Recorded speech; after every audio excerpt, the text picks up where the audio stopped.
आज हम बात करने वाले हैं इकोसिस्टम रेगुलेशन की। जो इकोसिस्टम है वो खुद को रेगुलेट कैसे करता है, वो खुद को बैलेंस कैसे करके रखता है। तो हम सबने इनर्शिया के बारे में सुना है कि अगर हम बैठे होते हैं तो हमारा खड़ा होने का मन नहीं करता है। खैर वो तो आलस है, पर अगर हम बैठे हुए हैं और हमें झटके से रोका जाए, झटके से चलाया जाए, जैसे कि हम एक बस में बैठे होते हैं और वो बस झटके से चलती है, तो हम पीछे की ओर खिसकते हैं, या फिर कहें तो हमारी बॉडी आगे खिसकती है पैरों से, पर ऊपर वाली वहीं अपनी जगह में रह जाती है, जिस वजह से हमें धक्का फील होता है। हमारी बॉडी अपनी उस स्टेट को चेंज नहीं करना चाहती होती है जिसमें हम होते हैं।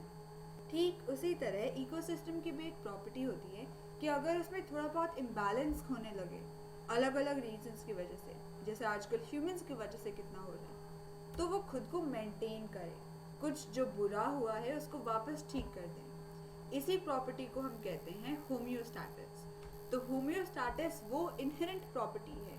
इनहेरेंट मतलब खुद से है उसमें पहले से ही।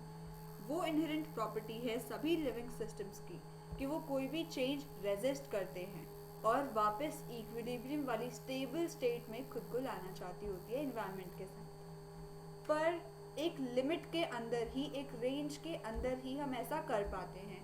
थोड़ी बहुत गलती हुई है तो उसको सुधार सकते हैं, बिल्कुल ही तोड़ दिया है तो उसे वापस तो जोड़ नहीं सकते हैं। तो उस रेंज के अंदर, उस लिमिट्स के अंदर जहाँ पे हम इसको वापस सुधार सकते हैं, उसे कहते हैं होम्योस्टैटिक प्लेट्यू।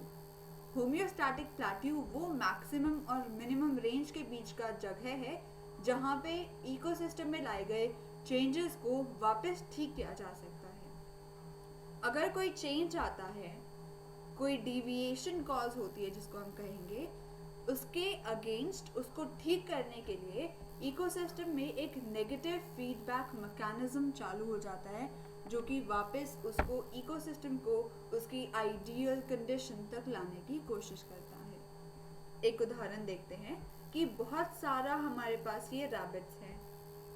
अगर बहुत सारे रैबिट्स हैं तो उसे बहुत सारे कार्निवोर्स फीड कर सकते हैं। इससे क्या होगा, कार्निवोर्स को बहुत सारा खाना मिलेगा और वो जल्दी से रैबिट्स को खा जाएंगे क्योंकि कार्निवोर्स की मात्रा बढ़ जाएगी। अब वो इतने सारे रैबिट्स को खा गए तो रैबिट्स की मात्रा तो कम हो जाएगी, तो रैबिट्स की मात्रा कम हो गई। पर रैबिट्स की मात्रा अगर कम हुई तो इन कार्निवोर्स को खाना भी कम मिला, तो अपने आप भूखमरी से ये भी मर जाएंगे। अब कार्निवोर्स कम हो जाएंगे तो ये रैबिट्स आपस में और बढ़ जाएंगे, नेक्स्ट जनरेशन, तो ये रैबिट्स की मात्रा फिर से बढ़ गई। यहाँ तक जो है इतना ही चेंज आ रहा है जितना इकोसिस्टम झेल सकता है। ये जो चेंज है ये विद इन होम्योस्टैटिक प्लेट्यू है, जिसे नेगेटिव फीडबैक मैकेनिज्म की मदद से इकोसिस्टम ने वापस खुद ही ठीक कर लिया। पर मान लो ड्रास्टिक चेंज आ गया है, वो कैसे आ सकता है कि ह्यूमन बींग्स ने चलो कार्निवोर्स को हंट करना शुरू कर दिया और हंट कर करके उनको बिल्कुल एक्सटेंड कर दिया। जैसे चीता अब एक्सटेंड हो चुका है इंडिया में, अब बाहर से मंगवाने की बात चल रही है कि अफ्रीका से मंगवाएगी, क्योंकि ईरान ने तो फिर उसके बदले में एशियाटिक लायन को मांगने की डील रखी। तो इस तरीके से ऐसा हो सकता है कि कार्निवोर्स या फिर कोई भी पार्ट इकोसिस्टम का कंप्लीटली एलिमिनेट हो जाए या बहुत ज़्यादा डैमेज हो जाए। पर अगर इस तरीके से सारे कार्निवोर्स ख़त्म हो जाएंगे तो रैबिट्स तो मल्टीप्लाई करते जाएंगे, करते जाएंगे, करते जाएंगे, रिप्रोड्यूस करते जाएंगे, और इनको खाने के लिए कोई होगा ही नहीं, तो इनकी क्वांटिटी बहुत बढ़ती जाएगी, और इनको तो हम मार मार के ख़त्म कर चुके हैं। अब रैबिट्स बहुत ज़्यादा बढ़ जाएंगे तो ये बहुत सारा घास खाते जाएंगे, घास कम होता जाएगा, ओवर ग्रेजिंग की प्रॉब्लम अपने आप ही आ जाएगी। हम बाहर से अपनी कैटल से सभी ग्रेज नहीं करवा रहे हैं, जो कि कहोगे कि ओवर ग्रेजिंग है, तो बहुत सारी कनेक्टेड प्रॉब्लम्स शुरू हो जाएंगी और इकोसिस्टम में बिल्कुल डिजास्टर हो जाएगा। तो एक लिमिट के अंदर जहाँ तक हम चीज़ों को संभाल सकते हैं, जहाँ तक इकोसिस्टम अपने नेगेटिव फीडबैक मैकेनिज्म से, ये मैकेनिज्म का नाम है जो इकोसिस्टम प्ले में रहता है टू वापस सिचुएशन को ठीक करने के लिए, वहाँ तक हम सिचुएशन को हैंडल कर सकते हैं। उसे हम कहेंगे होम्योस्टैटिक प्लेट्यू। इसे हम एक और डायग्राम के द्वारा समझने की कोशिश करते हैं। अगर हम देखें सिस्टम फंक्शंस को और स्ट्रेस कंडीशन को, एक पर्टिकुलर लेवल ऑफ स्ट्रेस है जितना कि एक इकोसिस्टम झेल सकता है। एक particular level of stress within a limit maximum and minimum ही एक इकोसिस्टम झेल सकता है, जिसे हम कहेंगे होम्योस्टैटिक प्लेट्यू। वहाँ पे अगर कोई दिक्कत आती है तो उसे इकोसिस्टम रेगुलेट करके कम ज़्यादा इकोसिस्टम खुद ही आपस में उसको ठीक कर लेता है, जैसे कि हमने रैबिट और कार्निवोर के केस में देखा। पर कभी कभी सिचुएशन आउट ऑफ कंट्रोल चली जाती है और वहाँ पर होता है, क्या होता है ये हम अभी देखेंगे।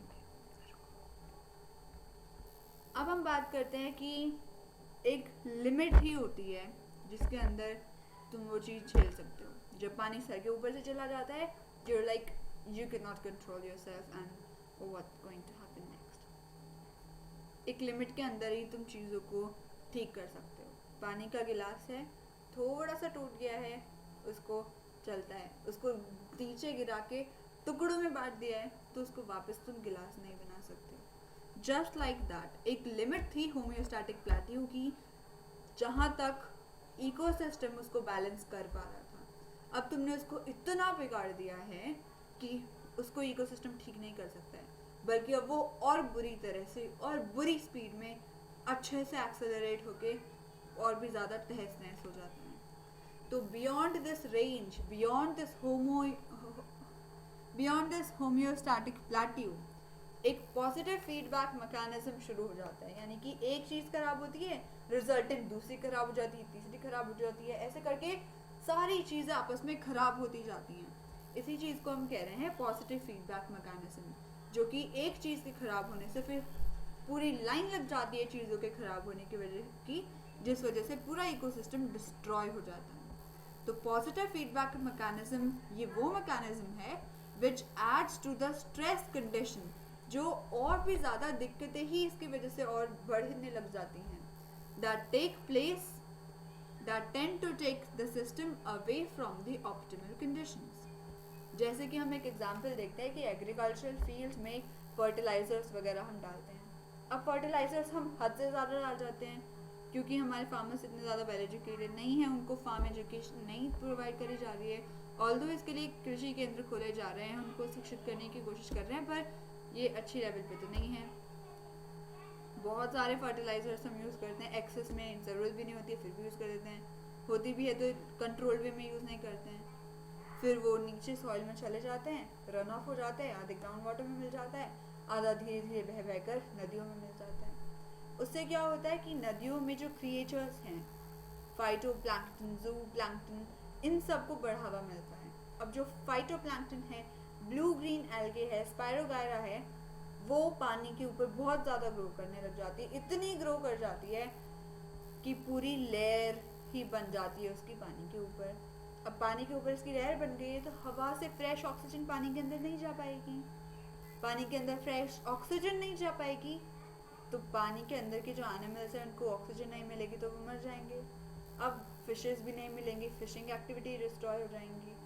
ऊपर से फिशेस नहीं हैं तो उनको सी बर्ड कैसे ईट करेंगे, guinea and phosphorus cycle disturb हो जाएगी, पूरा पूरा फॉस्फोरस साइकिल इम्बैलेंस हो गया। फिर ऐसे करके एक प्रॉब्लम की वजह से प्रॉब्लम पे प्रॉब्लम बढ़ती ही जाएंगी, and this is called positive feedback mechanism. इसको हम एक और डायग्राम से देखने की कोशिश करते हैं कि इस होम्योस्टैटिक प्लेट्यू की रेंज से बाहर जब हम चले गए तो एक पॉजिटिव फीडबैक मैकेनिज्म प्ले में आ जाता है, जिसकी वजह से इकोसिस्टम फिर और बुरी तरह बिगड़ जाता है, and finally death and collapse of the ecosystem takes place, be it the maximum limit or the minimum limit.